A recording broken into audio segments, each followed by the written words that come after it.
All right, let's see. We've got Commissioner Jim Springfield in studio with us. Hey. Officially, welcome in studio, Commissioner. Thank you very much. I'm glad to be here. Yeah, glad to have you here. So glad you came in to talk about the carousel coming back. Yeah, that's right. Roundabouts and carousels is not what we're here for today. Sponsored by Vertigo. It's not. It's not. Let's not put any ideas in the commissioner's head, please, gentlemen. Oof, boy, this is not turning out the way I thought it would. We could put a carousel in the middle of a roundabout. No! That's what they're saying. That would be great. No! You already have 2 votes for it. There you go. Vertigo awareness, man. I like it. Get dizzy. Put the cars on the carousel. Yeah, don't you have to drive. Yeah, you guys are trying to get me to leave for the show. You guys don't want me in studio for the show. Internal customer service, everybody. Now, Commissioner, I learned something this morning. You are playing at Sing Out Loud. You got a band? You guys are part of Sing Out Loud. We were actually one of the very first Sing Out Loud bands. When they first started Sing Out Loud, it was just a video. You remember that, Troy? It was just videos. Yeah. And so we were one of the very first videos. And they had Sing Out Loud, and then they turned it into an actual in-person event. And we've played several times. We haven't played in the last couple of years, but we're playing again. Oh, cool. Where are you guys at? We're playing at Dog Rose. Okay. And we're playing at 9 o'clock on the 15th. 9 p.m. Okay, very good. Yeah, we're about to get rolling with that, huh? All right. Friday night prime time? Prime time, that's right. That's it. Yeah, that's a hot spot. That's nice. I think it's because I'm a commissioner, though. I don't think it has anything to do with town. It has 0 to do with the town. Yeah, that's right. You got a little commissioner privilege over here? I think so. And the name of the band is Hogtown Creek, correct? Hogtown Creek, that's right. Where's that name come from? Well, Hogtown was the original name of Gainesville, Florida. Oh, okay. And I had 2 of my brothers are in this band, and we grew up on Hogtown Creek. Our house backed up to it. Oh, so we used to play there all the time. It was fun back when it was a real creek. Okay. All right. Well, hey, let's get into what everybody is hoping to hear from this discussion here today. We're talking about the Nightlife Ordinance. And do appreciate you coming in this morning. Sure. Commissioner. Really do. Kind of helping us put this whole puzzle together, figure out what's going on here. So September 11th, first meeting on this kind of new version of this ordinance, right? Right. What are we looking at here? Because you mentioned to me this morning that I've compared this to mafia protection money, which I still stand by. But it's very, very controversial. We got a lot of business owners in downtown St. Augustine who are worried, correct, upset. Lots of words we could use here for this. So should they be?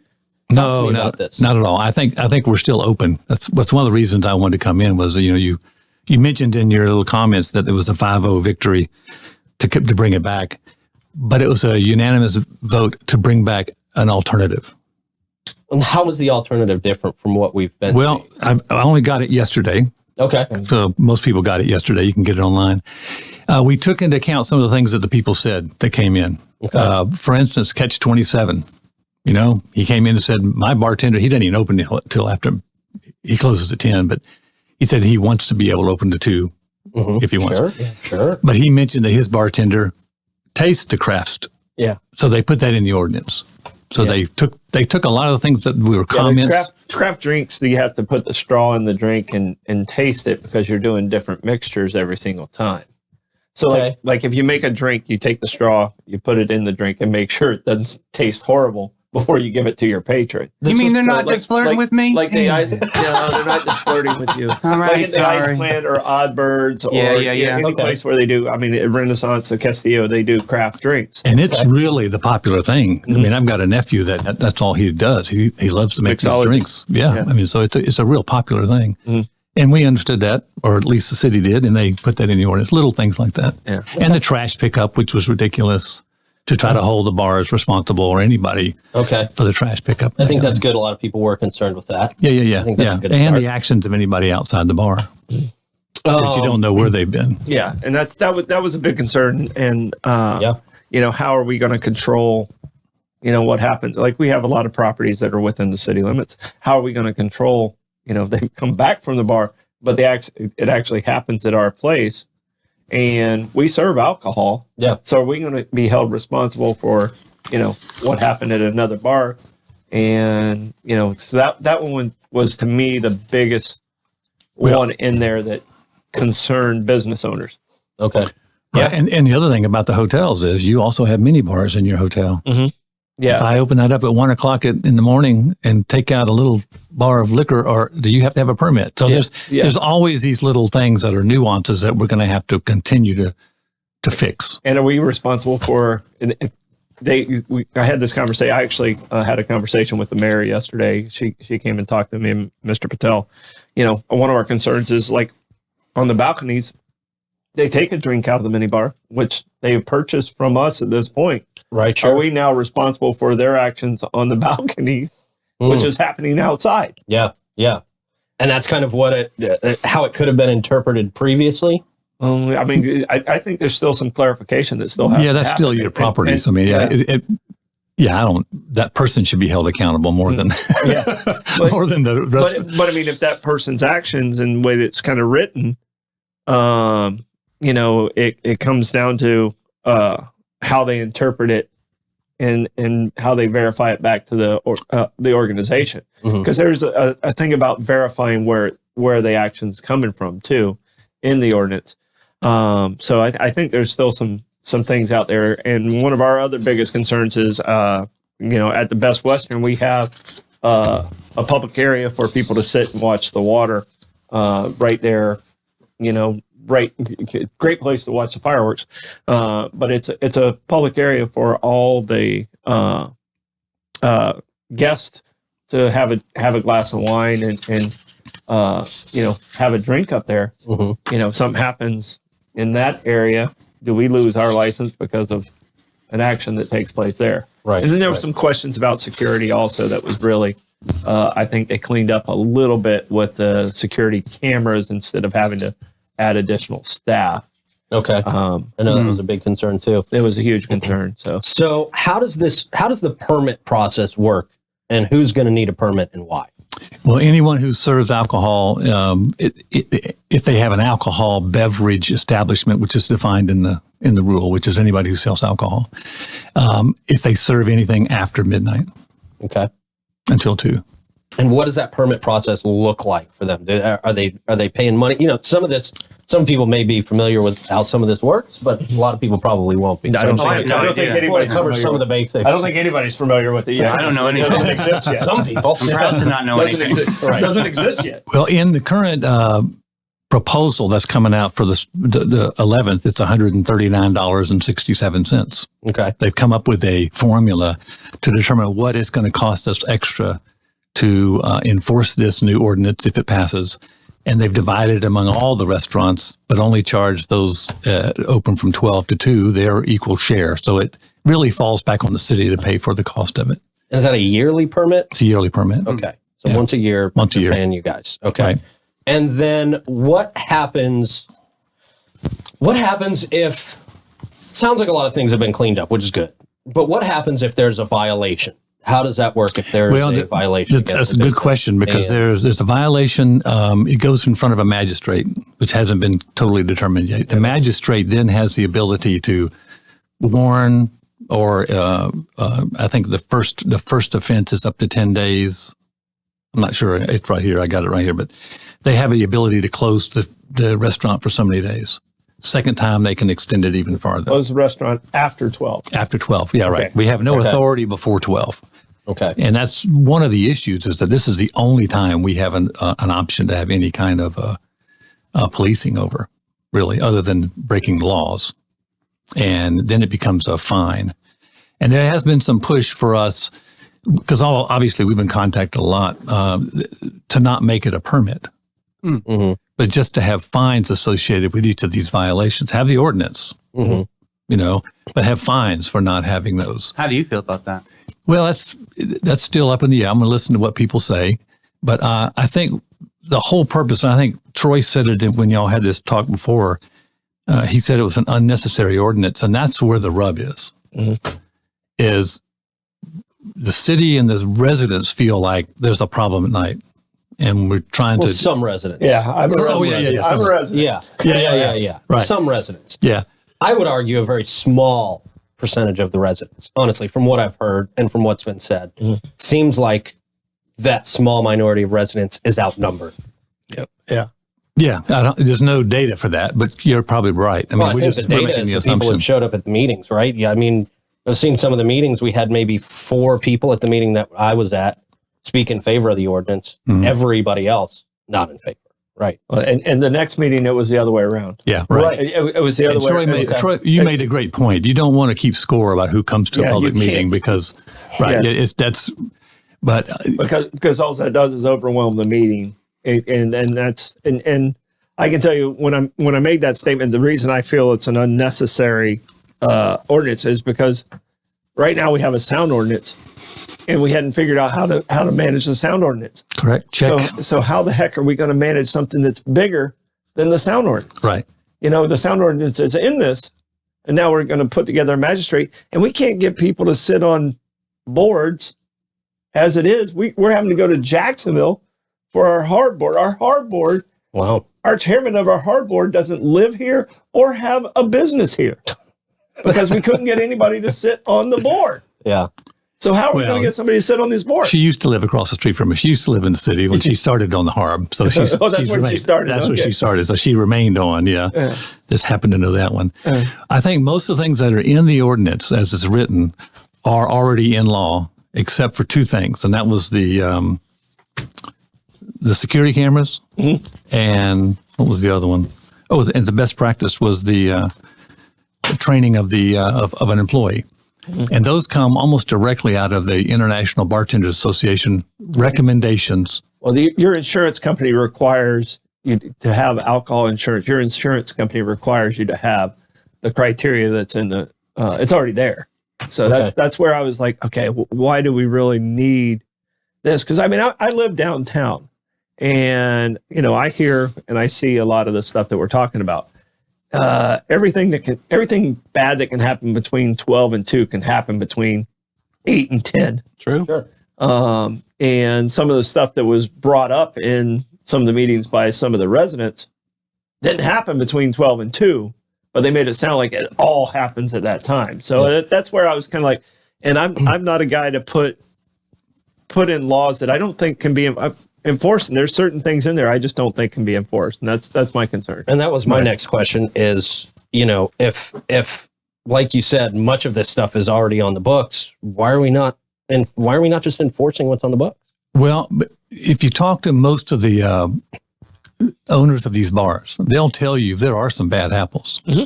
There are a couple of bars that sell to minors, that serve right up to 1 o'clock. They're doing the things that are inappropriate for a bar. Yeah. But they don't have any authority to hold those people accountable. They want somebody to hold them accountable so that St. Augustine doesn't get a reputation of being a wild place at night. I mean, selling to minors, and if we can't stop that now, how do we stop that with a new piece of paper? Well, you stop it because then you have some authority to shut them down, which means different than a fine. Mm-hmm. Okay. There's some fines that are like the cost of business. Like I had a friend who used to go to Orlando to work every weekend. He'd go 95 miles an hour because he was always late. He'd get a ticket every once in a while. Mm-hmm. It's just cost of business for him. Mm-hmm. It didn't stop him from driving 95 miles an hour, Yeah. So that's what happens with some businesses. We had an issue come up in the city recently where somebody held an event.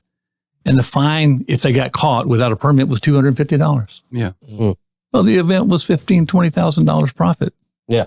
Yeah. It was a cost of doing business. Cost of doing business. So closing you down for 10 days, it's a little bit different.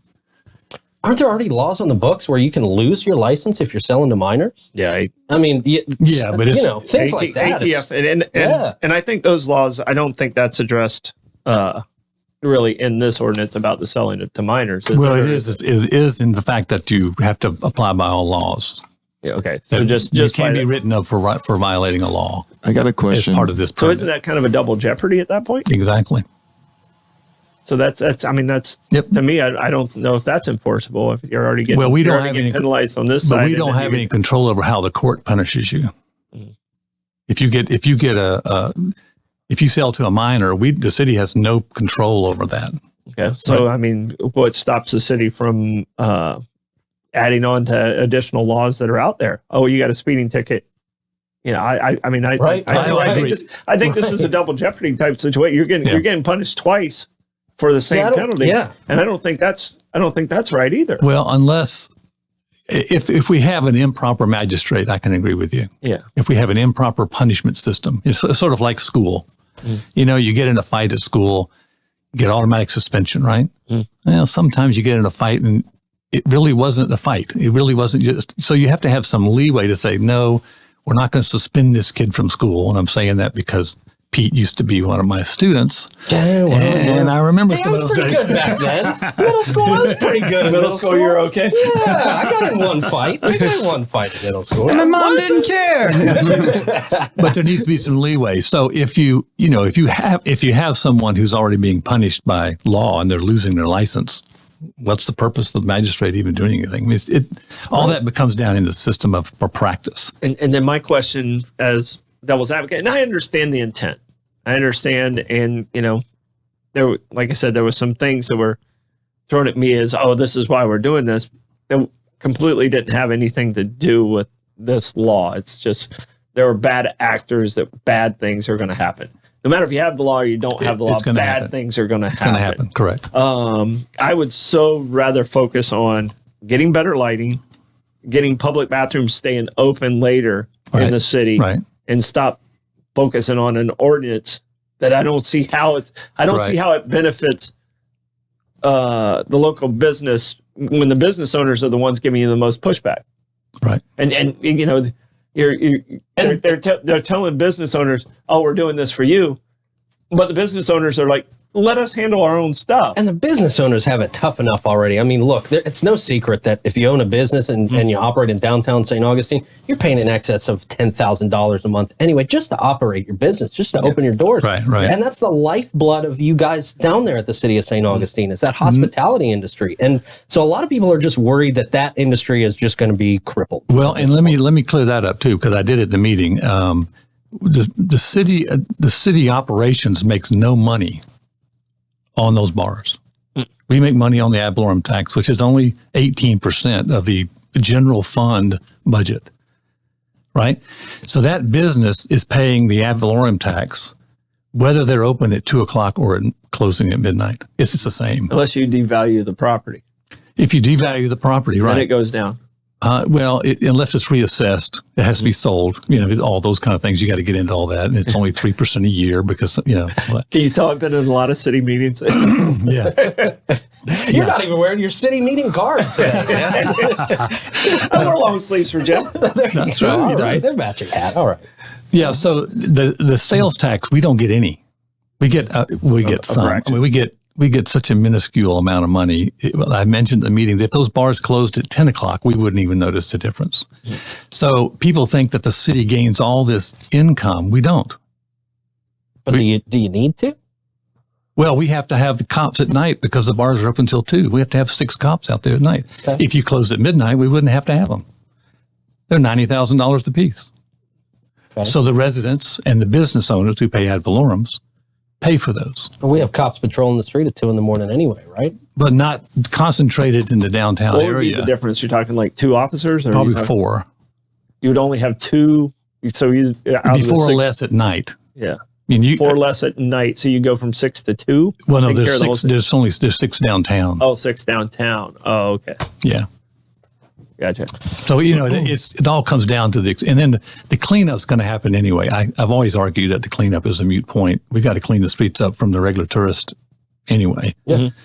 And some of the local residents, downtown people say, yeah, the bars are open until 2.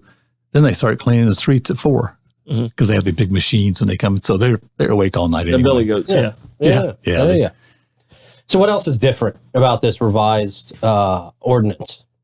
What else are we looking at that well, you can look at may have quelled some of the concerns? You can look at it online. I think part of it is really all we're doing, if it passes, which I voted against it the first time, as you're all well aware, and then they brought it back up. I'm still not sold. I want to hear the comments, and I know Troy has said it will have a lot of people there, and I hope we do on both sides so we can hear some legit arguments. Absolutely. If this does pass the first time, those comments can still be considered. Like, for instance, no permit. which is probably something I'll bring up. Say, why can't we do this without a permit? I just haven't thought about whether to really bring it up yet. The comments that people make by email, by phone calls, and coming to the meetings, they really matter. So if you're listening, I think if you're some watching, of you, they really matter. Yeah. No, I think they do. I think they do. I think some of the people on the commission hear different people. Okay. But they matter. So please get involved and send an email. You can get the email online at the city website. You can email all of us and let us know what your opinion is, because we do read them and we do pay attention to that. It matters. Yeah. Well, and I'm, like I said, I just feel there's better ways to manage without putting the law in place or without putting the ordinance in place. I feel, I warned the city about what happened at San Sebastian when they went against him. We lost, and it cost us in court that PUD that was in place where they tried to go back to zoning. There's certain property rights issues. I feel that this is not clean enough right now to be set in place. I feel it's rushed. I understand the intent, and I told the mayor this. I was like, completely understand the intent, but also there needs to be some clarification, like what's happening with our hotels. Like we can't put security cameras inside our ballrooms. We can have them in the hallways, but we can't have them in the ballrooms due to, we have Homeland Security that does conferences there. We have, so we can't have cameras inside our ballrooms, pure brand, and we have bars that serve in those ballrooms and stuff like that. But, so there's certain things we had to clarify, are we in violation? Are we not in violation? Because now you put it against our entire operation, putting certain things in place. So there's some clarifications that still need. I don't think it's clean enough right now to move forward. And I understand the intent, but I feel like it's being rushed because of the state mandate of October 1. Right. Why do you guys feel like this has to be done by October 1? Because a lot of people are saying by October 1, you guys will lose some authority to kind of clamp down. I'm not saying that because y'all are my best friends, but I have argued all along that we should not worry about the October 1st date. That if we deserve to get sued, we need to get sued. So don't worry about October 1st. Now, you mentioned it the last time y'all talked about this, that the law said we had to take it to the state. And that's not the rule. The rule is it gives the ability for a business to sue us if we overextend our government rights and it costs them funds, they can sue us. Yeah. So that's what we're worried about, the October 1st date. I'm not worried about it personally. That's just... I'd rather have these things cleared up and get it right. Well, the other argument behind the other commissioners who've been on the board for 13 and 16 years is they've been talking about this for 2 years. They've tried to pass it. It's been mentioned several times. We've talked about it with the police chief, when we have our meeting for the police chief, with the manager. We talk about these things all the time, but nothing was moving forward. So now it's... Because nobody wanted it. Well, nobody wanted it to move forward. Well, it got stalled because an election was coming. I mean, let's be honest about it. And you can't have controversy going into an election. And it was very controversial, and it still is, and it's going to be. It is. And what's written for this meeting is totally different than what was written for the first time because of public input, because of conversation with commissioners, and because it's been modified, which is the right way. That's how government works. And it may end up being nothing. It may end up being a small ordinance, but let's just give it time, see what happens. Come to the meeting. I got a quick question, if I could ask, Commissioner. You mentioned that the bill the legislation would allow the commissioners to shut down a business for a period of time. Is that something that needs to be voted on, or it seems like that's a lot of power to give to be able to just shut down a business for, would you say it was a week or? Well, it depends on the number of times they have been had offenses and the magistrates, the circumstances. But it has to be reasonable. In the ordinance, it says it has to be, credible evidence, all that kind of stuff, and you have your right to have an attorney. Okay, so and then if you are fined, you're given 10 days until the fine. The shutdown takes place, and you have a right to take that to civil court. just like any other ordinance. If you get turned down by the PZB and the city commission takes you down, you can go to civil. But what if it's just one bad employee and then it's an entire business you're going to shut down? That's like a lifeline for some of these businesses. Correct. And all that would, in my mind. I don't think they're running a ring of like trying to serve mine. I have not ever experienced a lot of that in this town. Well, and I can tell you this, when they first started talking about the ordinance, there were some bigger issues and some bad players. Okay. And I'll agree with that. When this started coming up, everybody seemed to kind of clean up their act a little bit. To me, it's still the sound ordinance that's the biggest violation that's out there. I mean, there were people out there that were acting bad, right. and I'm not going to deny that at all. They were acting bad, and they, just by the threat of this, has cleaned up some of that act. But I also think the time that we all experienced that we don't mention really kind of changed the focus on a lot of local businesses too. That changed the paradigm of, oh my God, I could lose my business in a minute. So to have a threat, something like this, it does kind of put you in the corner a little bit because you feel helpless. Well, the problem is I see there's a couple bad players, and there's 27 people in the city that stay open from midnight to 2. Okay. There's 2 that act bad. Oh. So I feel like the ordinance is in place for 2, and everybody else has to, that's tough, man. That's tough. Fall in line. Yeah. So I mean, it's literally like as a school teacher. I'll go to the school teacher. 2 kids act up, and you punish the whole class. Right. And that's the feeling I get from the whole thing. And as far as the magistrate goes, I have concerns because these people are in competition that are going to be regulating each other. That's a great point. So does this person benefit who's on the magistrate? Right. If this person has to shut down. Yeah. And I don't think the intent was to have a bar owner be a magistrate. Yeah. I think it was intended to be either the code enforcement or another board. So you don't have peers regulating yourself. Right. Right. Yeah, I don't think that's American way either. Right. Right. This is tough. It's a government person who's not in the business, who really doesn't understand the business, making decisions for the business. Yeah. And that's why everybody's upset at this in the first place. But that's true with every judge in every court. Yeah. So I mean, every judge in every court has to deal with something that they're not familiar with. Mm-hmm.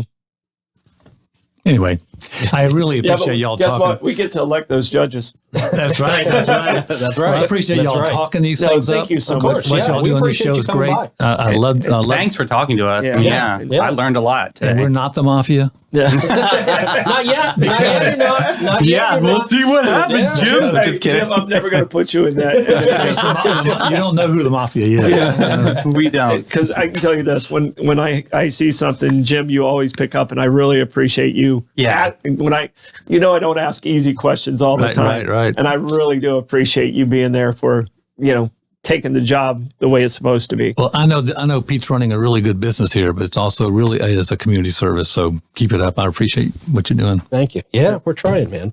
We're trying. And we appreciate you coming by. Sure. We appreciate you taking careful consideration when these things come up. All right. Thank you. And the new ordinance can be found online at the city website. Correct. Okay. Right. All right. Well, great conversation. Yeah. I think we talked a lot of things out. I hope commissioners are watching and taking some notes. Yeah. And we all need to figure this out together. That's the way it should work. When's that next meeting? September 11th, first reading, right? 5:00. Okay. Perfect. 5 o'clock. Alcazar room. It probably won't be till about 6 because we have a lot of proclamations to give out and that kind of stuff. But yeah. It's going to be crowded. Yes, it is. Yeah. Commissioner Springfield, thank you so much. You're welcome. We appreciate your time. A good discussion, necessary discussion. Yeah, absolutely. Really appreciate the time. Yeah, man.